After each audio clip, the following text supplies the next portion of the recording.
अब कोई लखीमपुर खीरी पर उंगली नहीं उठा सकता, कोई माफिया यहां पनप नहीं सकता है। मालूम है माफिया मिट्टी में मिल चुके हैं और फिर कोई माफिया बनने का प्रयास करेगा तो मिट्टी में मिलने की तैयारी भी करे। किसी माफिया को पनपने नहीं देंगे, गरीब का हक किसी को छीनने नहीं देंगे। नौजवान के रोजगार पर, उसकी नौकरी पर किसी को डकैती नहीं डालने देंगे। हर दलित, हर वंचित को सम्मान दिलवाएंगे।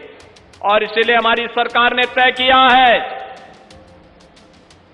बाबा साहब भीमराव अंबेडकर,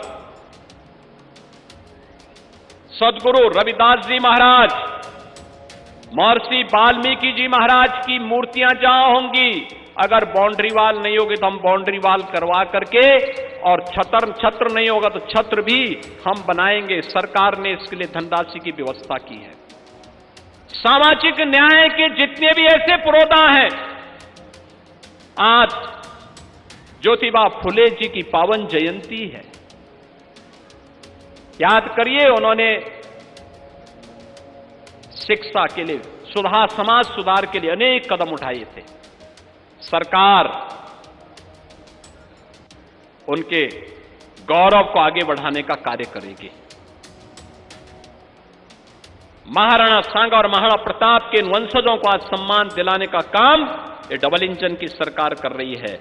तो बाबा साहब भीमराव अंबेडकर हो, सदगुरु रविदास जी महाराज हो, महर्षि वाल्मीकि जी, जिन्होंने भगवान राम से हम सबका साक्षात्कार कराया रामायण के माध्यम से, इनके सम्मान को आगे बढ़ाने का काम हम सबका दायित्व है। और अगर हम उसमें कुछ करते हैं, उन अपने पूर्व यानी उन ऋषि परंपरा के प्रति, संतों के प्रति, पूर्वजों की परंपरा के प्रति हमारा एक कृतज्ञता होगी। और वही व्यक्त करने के लिए आज बहनों भाइयों मैं आपके बीच में आया हूं। अब मैं आपसे कह सकता हूं कि उत्तर प्रदेश का नौजवान पहचान के संकट से अब नहीं गुजर सकता है। अब 1 डिस्ट्रिक्ट 1 माफिया नहीं, 1 डिस्ट्रिक्ट 1 गुंडा नहीं, अब 1 डिस्ट्रिक्ट 1 मेडिकल कॉलेज है। लखीमपुर खीरी में भी अपना मेडिकल कॉलेज हो गया। 1 डिस्ट्रिक्ट 1 प्रोडक्ट है। यहां के थारू जनजाति के द्वारा बनाया गया प्रोडक्ट लखीमपुर खीरी का प्रोडक्ट बना है। और अभी हम आ रहे हैं 1 डिस्ट्रिक्ट 1 कुजीन में, यानी एक जिला एक व्यंजन में भी आ रहे हैं। कौन अच्छा व्यंजन तैयार करवाता है, फिर उसकी हम खूब ब्रांडिंग करेंगे और फिर उसको वैश्विक मान्यता भी दिलवाएंगे। और लखीमपुर खीरी से मैं कहूंगा, इतनी अच्छी उर्वरा भूमि, प्रदेश का क्षेत्रफल की दृष्टि से और खेती की दृष्टि से सबसे बड़ा जिला है।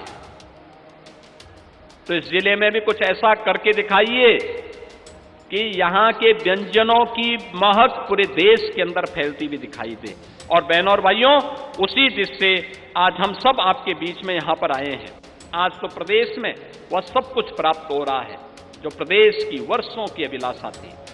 प्रधानमंत्री किसान सम्मान निधि, किसानों को उनका अधिकार देने की बात हो, ये सभी कार्य हो रहे हैं। प्रोक्योरमेंट के कार्यक्रम हो रहे हैं। हर किसान की उपज को एमएसपी का लाभ, एमएसपी का लाभ उपलब्ध कराया जा रहा है। लागत का 1.5 गुना लाभ हर अन्नदाता किसान को उपलब्ध करवाया जा रहा है। ट्यूबवेल के निःशुल्क कनेक्शन, बिजली कनेक्शन उनके सब माफ किए गए हैं। ये सभी तब होता है जब सरकार में संवेदना होती है। अन्नदाता किसान हो या नौजवान की नौकरी, आज बिना भेदभाव के सभी को प्राप्त हो रही है। और उसी दिशा में आज एक नए प्रयास को आगे बढ़ाने के लिए आज मैं आपके बीच में यहां पर उपस्थित हुआ हूं।